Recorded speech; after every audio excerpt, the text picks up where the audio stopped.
Good afternoon, everybody, and thank you for joining us. Welcome to People's Powerhouse and another session in our Community World webinar series. At People's Powerhouse, we spend a lot of time speaking to people across the North about their everyday lives. Not surveys or consultations, but honest conversations about what life is really like, what people value, about where they live, whether they feel heard by the systems and institutions that are around them. Through our coast-to-coast listening work, one of the strongest things we hear again and again is this. People are incredibly proud of where they live, but they often feel disconnected from the decisions that shape those places.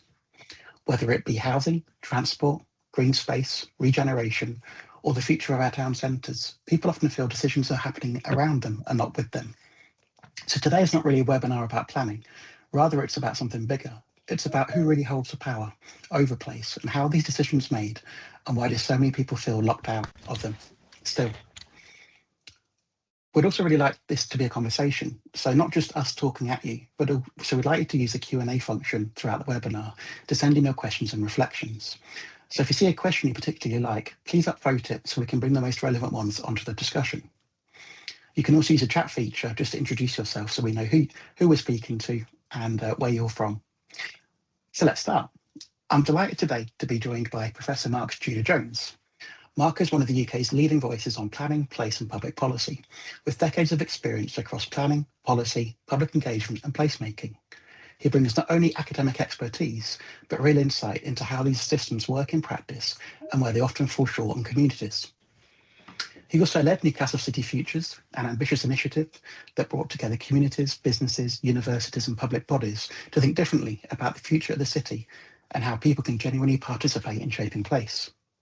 From national planning policy and local plans to devolution, democracy and the role of communities in shaping their own futures, Mark has spent much of his career exploring the gap between how placemaking is supposed to work and how it's actually experienced by people on the ground. Before we get into the planning system itself, I think the best place to start is with Mark himself. So Mark, when we last spoke, you mentioned that you were growing up in South Wales, surrounded by strong communities that really shaped the way that you think about place and power. So before we do start talking about planning systems and policy, could you tell us a little about your story and how your own lived experience shaped the way that you think about place in the community? Yes, of course, James, and hello, everyone. I'm delighted to join you all. I suppose if you go right back, and you're testing the old grey cells now, because we are talking about decades, I think I've always had an interest, if not a passion, for places and what they look like and how they come together, and their history, and geography. And perhaps it's no surprise that I ended up studying geography, history, and politics for A level. But even before that, I think my upbringing and surroundings and family circumstances probably gave rise and influenced that mix, really. So brought up in the Rhondda Valley, which was a bit like parts of the northeast undergoing deindustrialization. The collieries were closing. My grandfather was a collier. He died before I was born of emphysema. My other grandfather was a railwayman. My uncle was a trades unionist. My mother was active in community and voluntary activities. And the Rhondda was, undergoing, certainly even in the late 60s and 70s, before even the miners' strike in the 80s, it was undergoing significant change. And there was a lot of poverty and a lot of unemployment, certainly. But because of the nature of the community, there was also, perhaps calling it a spirit of hope would be too much to say, but nevertheless, there was a can-do attitude on the part of the communities, thinking, well, we're not waiting for government to give us the lift that we need. We'll just get on with things ourselves. And so they became self-organized. And despite the family being so active in local politics, I wasn't that active myself, because even in school, some of my contemporaries were, but even in school, I was painfully shy, dreadfully shy. I mean, people only used to look at me, I used to go absolutely purple, which is ironic considering what I've been doing in the last 20 or 30 years. My late father used to say, how the hell did you end up being a professor and talking to hundreds of people at the time when, as a kid, you just wouldn't. I used to go in my shell, wouldn't communicate. I'm not sure where that change happened, but I was interested in the studying of place and people and communities, and I think I got a greater insight from that lived experience of seeing what was going on. I'm thinking, well, I'd like to study this, I'd like to analyze it, and maybe at some point get my hands dirty, as it were, in trying to make a difference. And though that, if you like, has affected everything I've done since, and what I still try and learn, because we're all still learning, and I'm, even after 40 years, I'm still learning about places as well.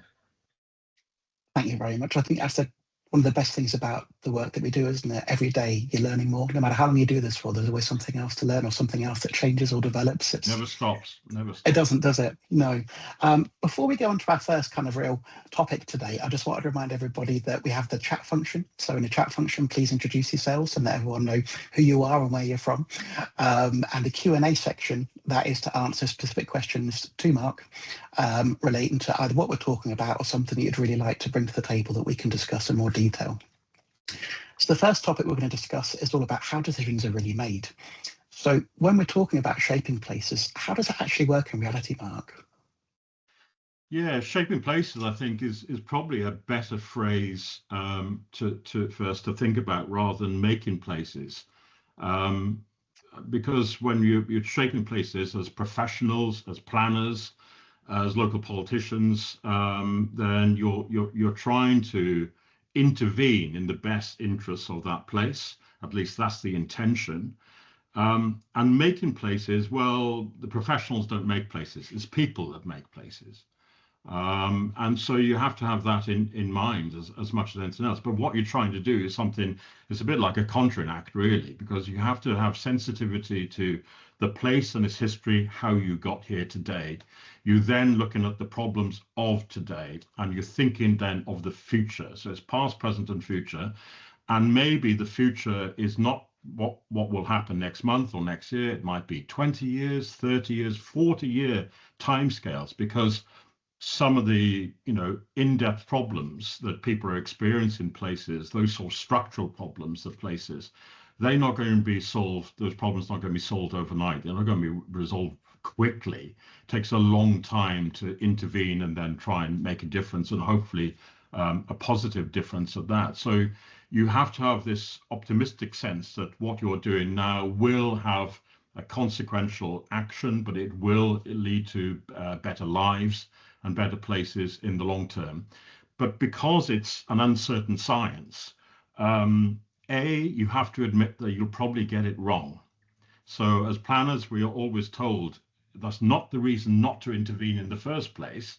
You still do it, but the world is changing around you as you're trying to do something, and the world will look different in maybe 2 years, let alone 10 years or 20 years. But as long as you have a sense, a pathway, a vision about where you'd like to go and where the place should be, then that is a guiding principle as much as anything else. The other aspect of shaping places is that everyone has an opinion about their place. Everyone talks about their place. You don't have to have fancy letters behind your name or a title, or be, an elected politician to be passionate about your place and care for it.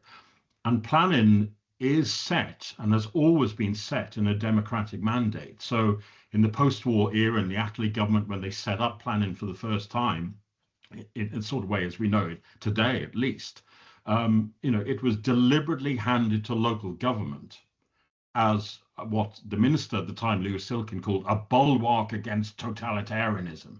In other words, don't let central government dictate everything. It's up to the people through their elected representatives and through the local authority and the planning committee. They can make a difference to shaping their own views, their own places. But of course, that's true to some extent. And then you think about what the means are that we bring people in and talk about them, and you enact change. But of course, the councils are not the ones that spend money and change places. Now it's the private sector, it's the developers. And of course, central government has a vested interest about what happens in individual local places. So most of the history of planning over the last 80 years has been partly the story of how central government tells local authority how they should operate the planning system. So that goes into the mix as well. You're trying to do past, present, and future. You try and give people a voice and decision making. You've got developers who are trying to build and get permission to change so that they make a return. And then you've got central government also saying, oh, by the way, we've got an agenda here for the future of the UK, and we're going to try and advise you locally how you should make decisions. So it's a very, I don't know whether this is positive or negative, but it's a very British approach to planning, where local authorities are formally given the power to do it, led by politicians, advised by professional planners, but the rules of the game are increasingly controlled by central government still, and of course by the private sector, who are the ones with the means to do the investment and to do the building. So you can imagine that there's no one solution. There's a myriad of different possibilities, and everyone will argue for what they want. We have a joke in planning that everyone hates the plan system when it does something that you don't want it to do. But everyone loves the plan system when you can use it to stop your neighbor doing something with their property. And that love-hate relationship is there right throughout the plan system. And if you're a professional planner, doing that juggling act against all those expectations can be a bit of a tough game. 100%. So for those that don't know me, which is pretty much everybody on this call, I come from a history of planning. I used to be a planning policy officer, working towards a local plan. And it's quite interesting because, we focused on the NPPF, the National Planning Policy Framework, a prescriptive sort of, set of tools and guidance that we have in every area that we're covering. But then we've got to listen to the people. And then how do you ensure that the people's voices are heard versus what the government are telling us? And I think if there are planners on the call, or there are local groups on the call who are dealing with this on a day-to-day basis, we'd love to hear what you have to say about this and bring it forward also. One thing is interesting, I remember last time we spoke, Mark, you talked about an example in Newbury where a local authority really pushed back against national policy. Could you talk us through that and what it tells us about how much room there actually is within the system? Yeah, it's a fraught area because what happens is the government says local authorities should write local plans, and they are 10 or 20-year visions of the future, and they're a guide. They're not a blueprint, they're a guide in how development should be shaped. And, local authorities are elected independent of central government. They've got their own politicians, local politicians and councillors, and they've got their own professional officers. But in devising the rules of the game, central government has said, oh, by the way, when you write your local plans, you have to take into account our national policies. And the central government's national policies cover everything you can imagine. It covers house building, of course. It covers economic growth. It covers putting in new infrastructure.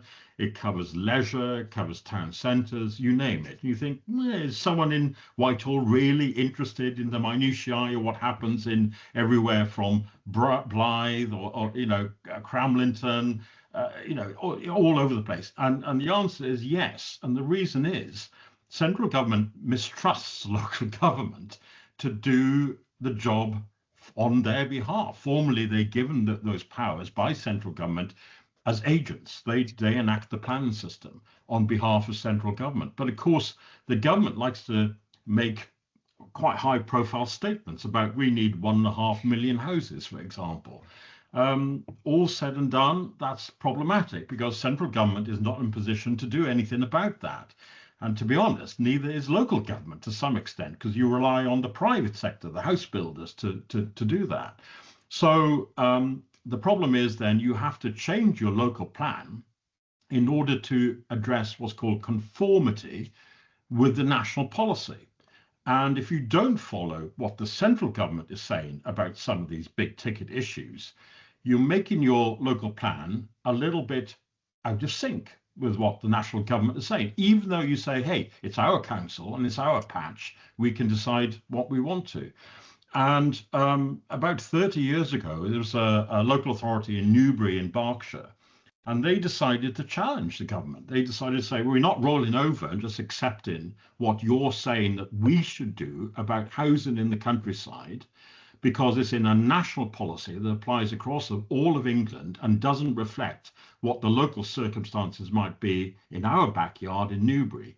So they kept on this argument between the civil servants in Whitehall and Newbury. And they were trying to get this relationship and say, no, you have to accept central government's opinion, otherwise you leave yourselves wide open. And there are other checks and balances in the system through the appeals mechanism, for example, through inquiries, where the government's agenda will always come back in.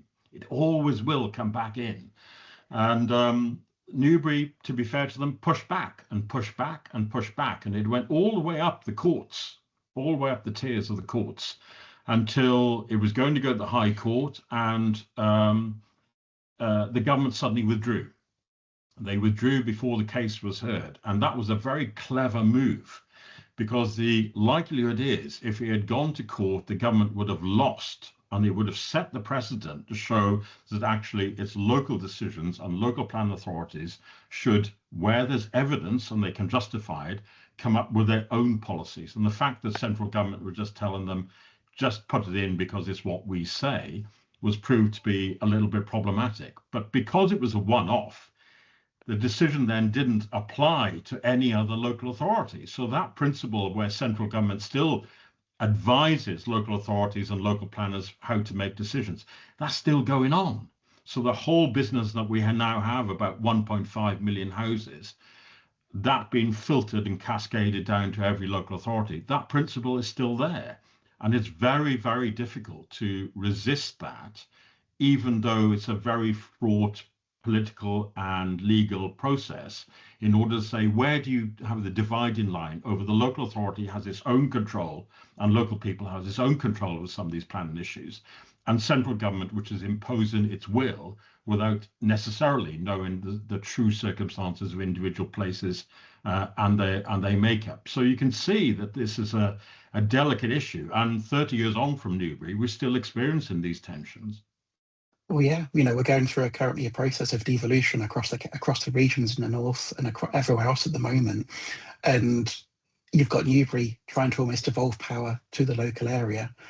The government came up with a solution that worked for them, and yet we work in a devolved society in principle now, but planning doesn't seem to follow suit, unfortunately, at this point. I mean, I think there are ways and means, and we could, and I do, complain that central government interferes too much. I mean, central government wouldn't say that they are, but providing detailed guidance to local authorities on how to operate the local plan system, we can complain about that all the time. But I think what I've learned is it's better to sort of flip the coin a little bit and try and be proactive. So what evidence do we have locally in every place that justifies why a national approach isn't justified? What are the local circumstances? What's the data? What's the evidence show that in my patch we are different? Not because of political bloody-mindedness or that we dislike the government in charge, but rather on the point of the planning issues in our local backyard. What are the unique circumstances? I think Wales have got this sorted, because in Wales there's a separate bit of legislation called the Wellbeing of Future Generations Act that sits alongside the planning system and has to be taken into account by the plan system. And the Wellbeing Act is really important. It's been in something like 10 years or so now, and it imposes a duty on all public bodies that they have to take into account the social, cultural, economic, environmental circumstances of individual places first, before then considering intervention or enacting the plan system.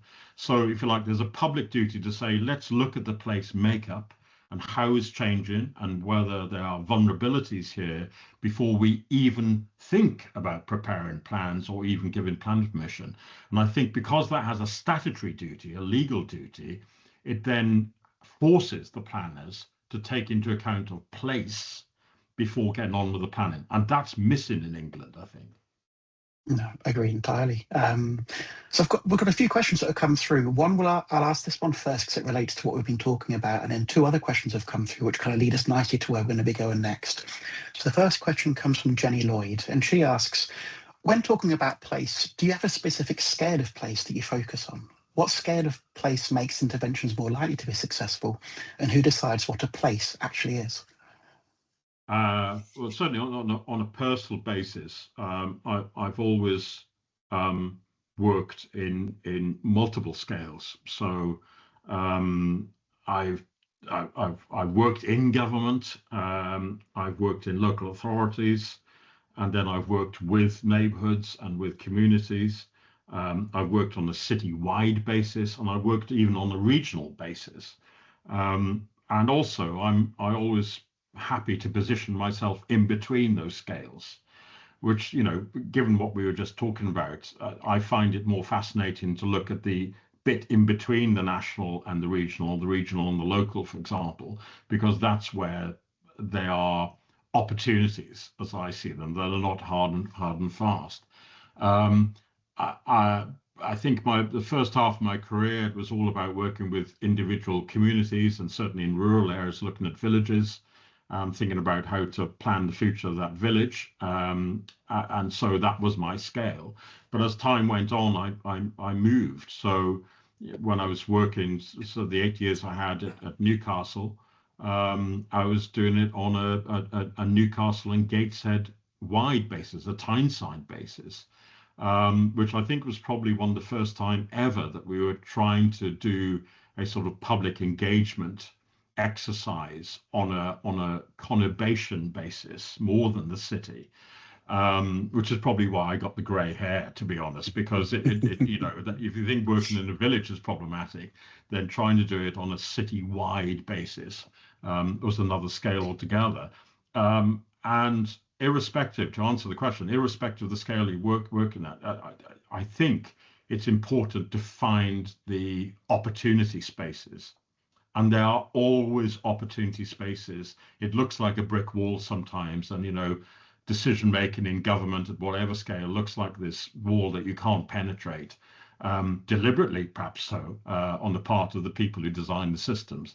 But I always find that there's a chink in the wall, and you can exploit that little vulnerability at whatever scale you're looking at in order to stay within the rules, right? Always operate within the rules, but you can find the little weaknesses, and that's where you concentrate your efforts, because that you know, there's all sorts of skill sets, I think, that come in terms of persuasion, collaboration, in diplomacy, in order to convince people why they should look at that little crack in the wall, because that gives opportunities. And then you start small and gradually grow and persuade people as you're doing so. So thank you very much for that answer. It's appreciated. Going to move on to the next topic now, which is talking about why people feel excluded. And I pause for a second because I could ask you the longest question in the history of the world, and I hate asking long questions. So what I'm basically going to do, I'm going to say a couple of things, and then I'm going to give you the couple of questions that have come from the audience, because I think it really does speak strongly to kind of, you know, to show what we've been seeing and what's been surfacing across the north of our listening conversations. So to confirm, we do coast-to-coast listening conversations as the nature address across the north, from the east coast to the west coast, and we ask people about everything. We ask about their everyday life. We ask them about what their community is like, if they feel heard, and what the hopes are for the future. And a lot of people have come back to us and said, you know, the perceptions of what consultation actually means. You know, what influence do they have? That trust or cynicism around decision making. And we get the impression that a lot of people do feel excluded from these processes. And rather than simply asking you a straight question, I'm going to go straight to a couple of the questions that have come from the people watching or involved. So first one's from Ian. He's a resident representing Backworth Village. It's a community of around 200 homes facing a proposed development of 2,200 properties on greenbelt and conservation land. At what point does a planning decision stop being place shaping and start being place destruction? And what protections should exist for small established communities where proposals would fundamentally overwhelm their character and infrastructure? We've got 5 days to answer this question, haven't we? that goes to the heart of the issue, really. What we're talking about, this uniquely British experience of planning, where there are different vested interests, and higher tiers of government can promise the earth, literally, on what it will do, but actually, when it comes down to it, it comes down to individual plots of land in individual places. That then meet higher targets.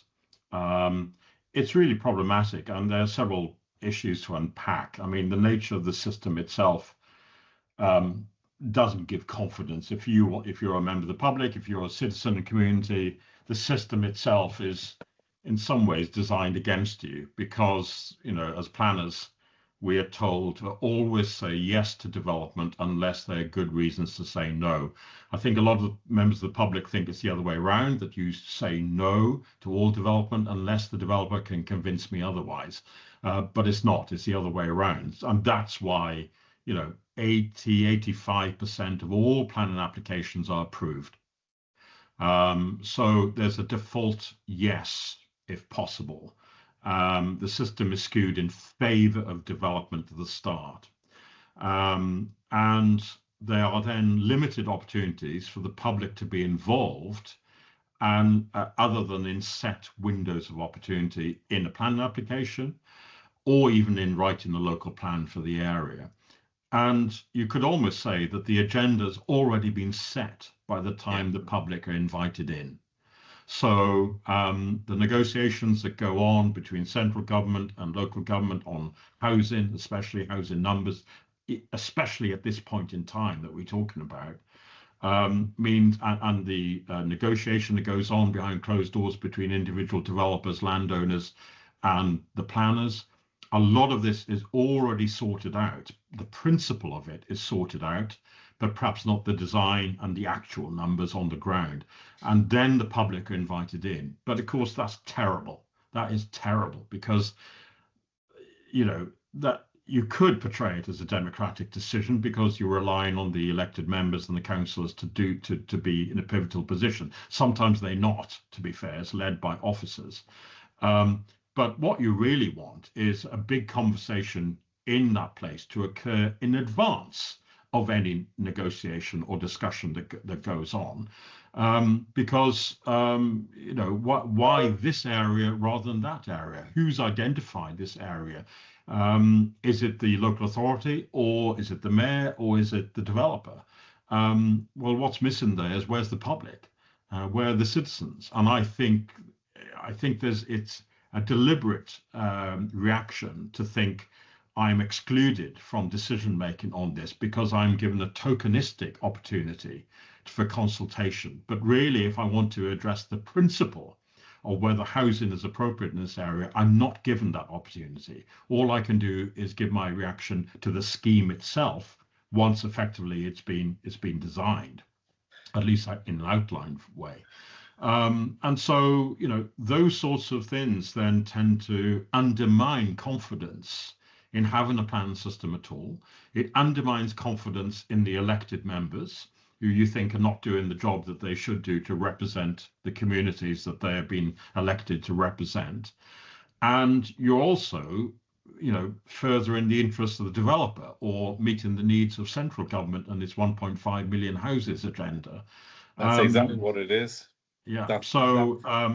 It's not ideal because, as we said right at the outset, it's very difficult in the type of planning systems and the rules of those systems that we now have to do anything other than just roll over and accept it. I mean, there are, planning committees who will stand up and try and stop development from happening, even if the professional planners are recommending approval, because the professional planners are in this delicate situation where they realize what the rules of the game are. They also realize that if you try and refuse development, the applicant can appeal, and they'll probably get it on appeal.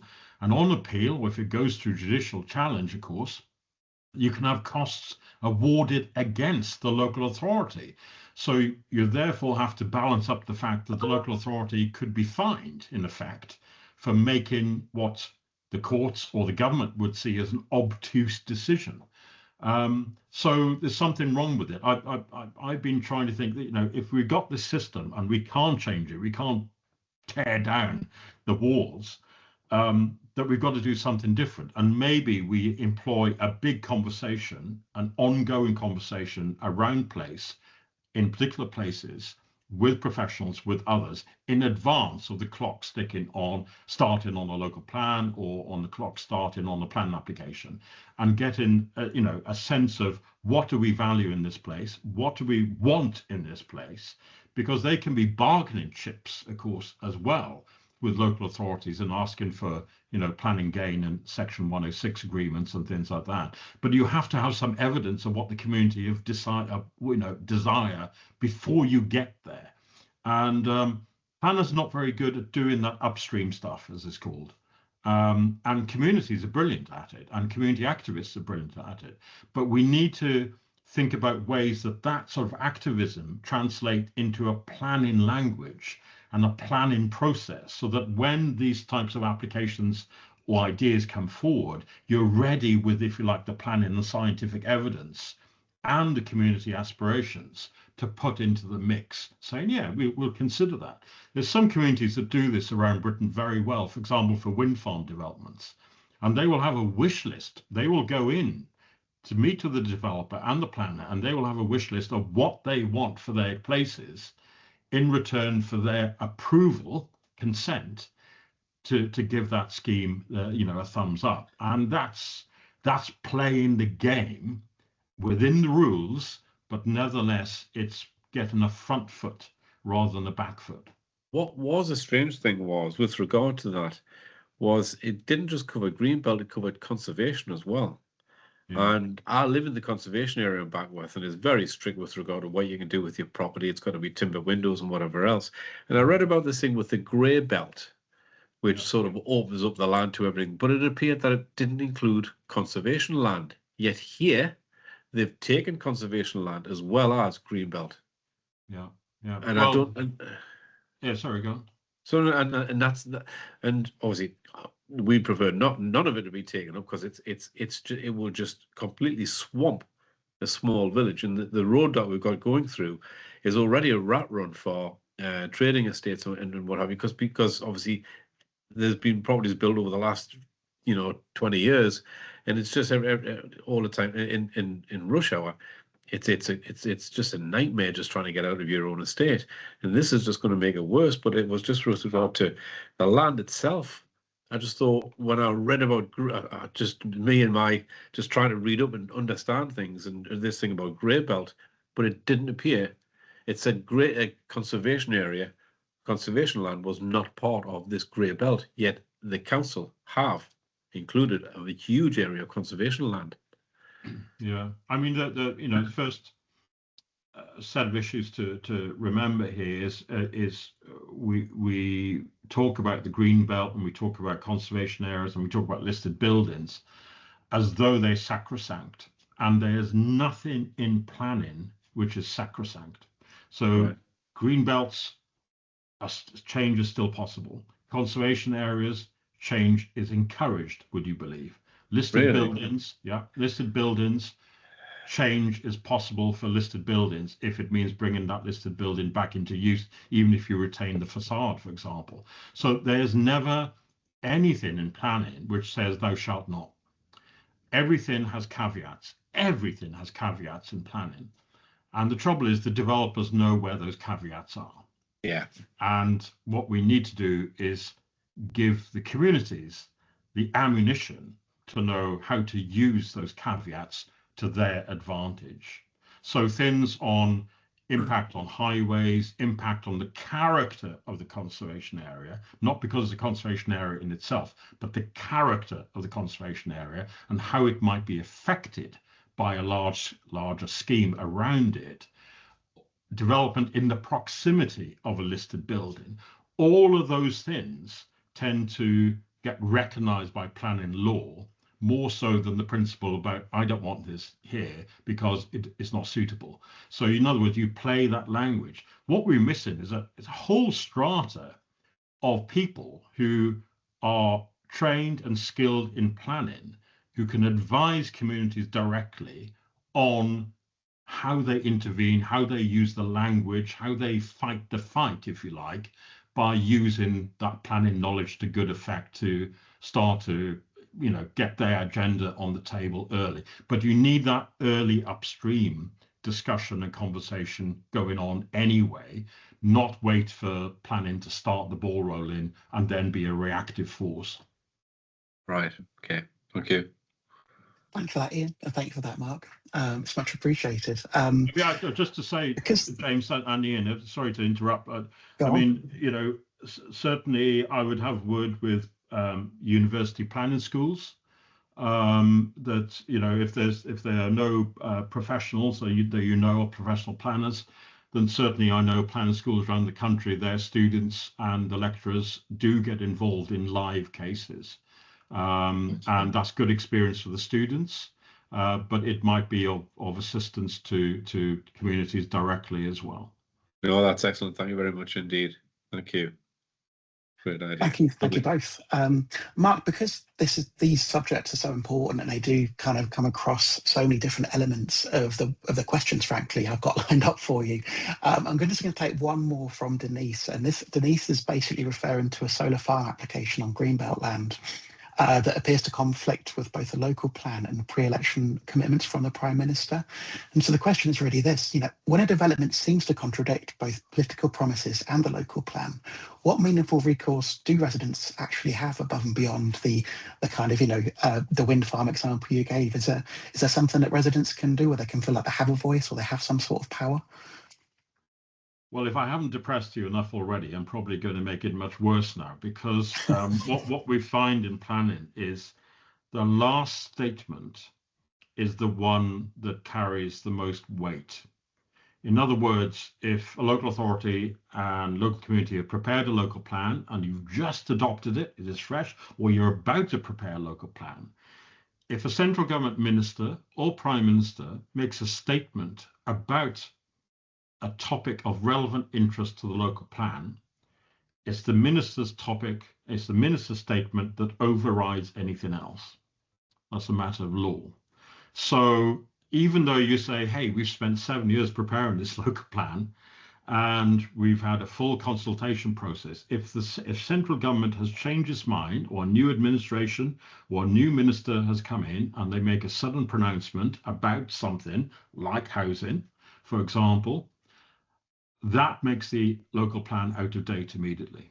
And in legal terms, that is so problematic, because it means that if local authority then tries to use that local plan to turn down developments, which actually are covered by the ministerial statement or national planning policy, which actually say the opposite, if it went to appeal, the inspector would find in favour of the development, because of the more recent announcement. That makes an absolute nonsense of a local, democratically prepared local plan that has been gone into and options considered and you've been involved with for years and years and years, only then for someone beyond your control to make an announcement which favours the development and seemingly pays no regard at all to the local evidence around that.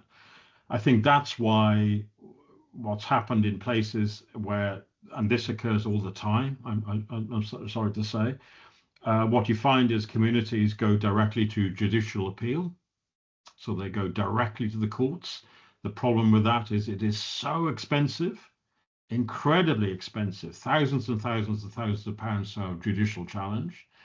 And you then have to employ the fact that the decision has erred in some ways. It's been the wrong decision because they've failed to take into account other circumstances or an evidence base, for example. So you can't just do a judicial challenge because you don't like the outcome. It has to be on the way the decision is made. And that's what you're trying to, or something has been given the wrong weight in that decision. So judicial challenges are popular. The trouble with that is the Prime Minister has recently said that he's considering withdrawing the right of judicial appeal for planning issues. So he can see, if you like, what's happening is that the richer communities are going for judicial appeal, especially in the southeast of England. And so he's trying to remove that, as he's trying to remove planning committee scrutiny for all housing schemes up to 150 houses, would you believe? And, you know, we've had 45 years of where ministers of all political persuasions have criticized planning for being this barrier to economic growth. And in the last 5 years, I would say, over two different governments, they finally realized there's local democracy that's getting in the way of development, not the planning system, because the planners will have to abide by the rules, whatever the rules are. So now, of course, the Treasury is starting to focus on the nature of local democracy and local decision making, and it's appalling. It is absolutely appalling of undermining. I think what they don't realize is by doing this, they're undermining the whole political system, and there's not much confidence in politicians as it is. But you start to then affect, you know, the relationship between the community and local politicians, community and national politicians, and you suddenly think that something terrible is going on here. Partly because I think, you know, in some cases, development is occurring on land which shouldn't be developed. And I'm just thinking of things that are vulnerable to flooding in the future, for example, and extreme weather events, or even agricultural grade 1 land in some areas. And also the quality of what's being built is terrible. And I've gone on the record of saying that in the past. These houses won't last very long either. So this is short-termism, absolute short-termism, to get the number up, and so that the Prime Minister can say they've met their 1.5 million target by the next election. But in the process, we're creating so many other externalities, other problems down the road for us that will eventually have to be dealt with by you and I and by the professionals at some point as well. But it's an appalling system. As I said, judicial challenge is the obvious way, but if you haven't got that money, you can't raise that money, and you don't know any lawyers, then unfortunately, until another minister or another government comes along with a different view, then we're stuck with what we have. Indeed, it's just another layer of social and economic exclusion, isn't it? So whatever, there is an answer, you've got to have the money to be able to even ask that question. I mean, you know, it's no secret that government and I probably would say some professional planners as well, they're not exactly over enamored with the idea of more democracy and more participation and more consultation, because it's all about speed and efficiency and delivery on the ground. And what you find that there's a correlation between how deep and how meaningful you have an engagement exercise with the community and the time that takes, which slows down the inevitable juggernaut of development. And so the idea is to speed up decision making and have delegated permissions and get things in quickly. But really, you need something that's much more considered. I don't just mean giving the communities that right to have a direct say and a big say over what happens in their area, but actually just looking at the ins and outs from a planning point of view of some of these schemes. I think communities need to be far cleverer in thinking about what offers can you give us? And I don't mean bags of cash. I simply mean the community needs this, and these sorts of facilities, these sorts of services. And until we get, those sorts of services to meet the extra housing that's being proposed, then we're going to make life difficult. Yeah, like a community-led S106 agreement up front, almost. We need. You can. There are lots of tools you can use. Community interest companies, all sorts of things. Community land trusts, designation of village greens, for example, to frustrate, have little local victories here. But as I said, that's an example of playing within the rules, not advocating violence or anything like that, but nevertheless frustrating this Whitehall-led agenda if you disagree with it and you've got evidence to say the contrary. I think it's important we now go into thinking about what could be different. So you've spoken about the limitations of the system, but you've also tried to do this differently in practice through Newcastle City Futures. And I know we've both touched on it briefly, but what were you trying to do there? And what did you learn throughout the process of what you did there? And how is it different to... This is going back in 2013, 2014, I think, and we ran it for about 5 years. I was professor at Newcastle University, and it wasn't my idea. It was the then Vice Chancellor of Newcastle University, Chris Brink, talking with the then Chief Executive of Newcastle City Council. And there were all sorts of things going on in the background, like austerity was hitting hard, and a need to try and develop sort of a more proactive engagement with the citizens. And they set me a challenge, and the challenge was, can you think of a way that we can engage citizens right across Tyneside on the future of their area long term? So it wasn't about taking over the plan system, it wasn't doing the planners' jobs, it wasn't doing the elected councillors' jobs for them. It was simply creating opportunity spaces where people could come together and talk about their city or their city region as a whole, because there are hardly any opportunities officially to have that sort of big conversation about the future of your city. At a local scale and communities and neighborhoods, yes, but at the bigger scale. So we set about trying to think of ways that we could engage the public, where we simply created platforms.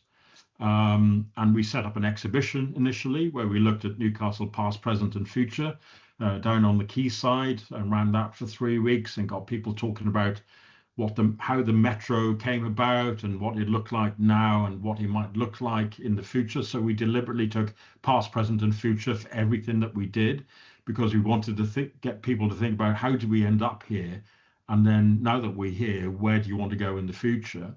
And we talked about the airport, we talked about green belts, we talked about Newcastle as a city of sanctuary and migration, all sorts of things that somehow don't fit into the plan system very well.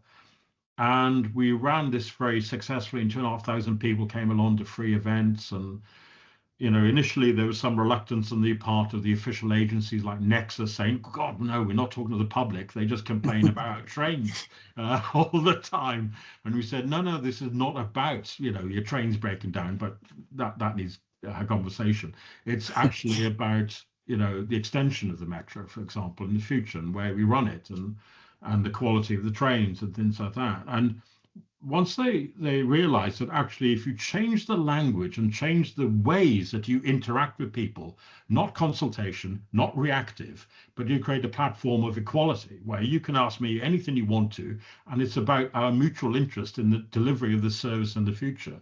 The Nexus bosses suddenly, a light bulb came on where they said, hey, actually, the public have got great ideas. Who knew? The public have great ideas about our services, but we've never asked them before.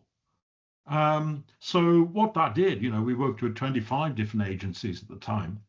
And what that did was it turned into this appetite for saying, not only do we want to talk about it, but maybe we can construct some sort of vision or some sort of plan for the future. Now, the one group of people that absolutely hated this idea were the professional planners in the local council, who said, what the hell are you doing this for? Okay, you're a planner, but you're not in the city council. What right do you? And that also you had, local politicians who were coming up and saying, you're not elected. And saying, I'm not doing this for myself. I'm doing it to give a voice to others so that you can listen to what their desires are. And so we then produced a report called NCF 2065, which was this 50-year perspective on what the city could be, and different scenarios, whether it was good, bad, or somewhere in the middle. And more people got inspired by that. And then we ran different sort of community workshops, Lego workshops, we called them, because it was using bits of Lego to construct bits of the city in model form. And people started to say, hey, rather than just talk about these things, why don't we do it? And so it moved from this conversation about the city into thinking about the long-term views of the city, into then people wanting to actually do something. And we worked with different partners, 200 different agencies altogether in 5 years to actually do real world projects, whether it was physical projects, capital projects, or virtual projects. So the new trains came about, 200, so 30,000 people got involved with the design of the new metro trains. Gateshead Riverside Park, which is still going on, that was one of the projects. Newcastle United's Newcastle training facility in the West End, that came about from it, for example. So all sorts of things happened with this can-do spirit. And all I was doing was, if you like, doing the introductions. I was knocking heads together, saying, leave you to it. Not my project. We're not getting anything out of it. It was up to you to come together and take it forward. But what it demonstrated to me, that if you use the right tools and the right methods, the public can be your supporters. They can support your place. They can be, they can demonstrate fantastic ideas. And those ideas can be turned into reality if people listen. And people said, how did you do this? What's the skill set? And I said, there's one overriding issue that I've learned in doing this. And the first skill set you need is the art of listening, not telling. I know I spent an hour telling you, right? But in reality, it is listening to people and going to them and gathering opinions. And you say, hey, I've heard of something like this before. You need to talk to X and Y, because if you three come together, you can do something about this. And that's what I was doing.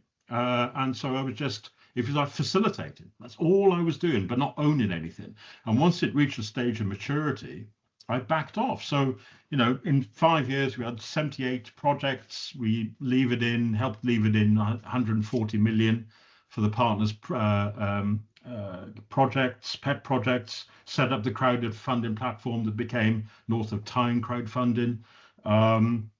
And we engaged 200 different partners and engaged 150,000 people. But in some ways, we were too successful to the point where certain vested interests became, I wouldn't say they became jealous of what we were doing, but they became very nervous of what we were doing. So it was a threat, potentially.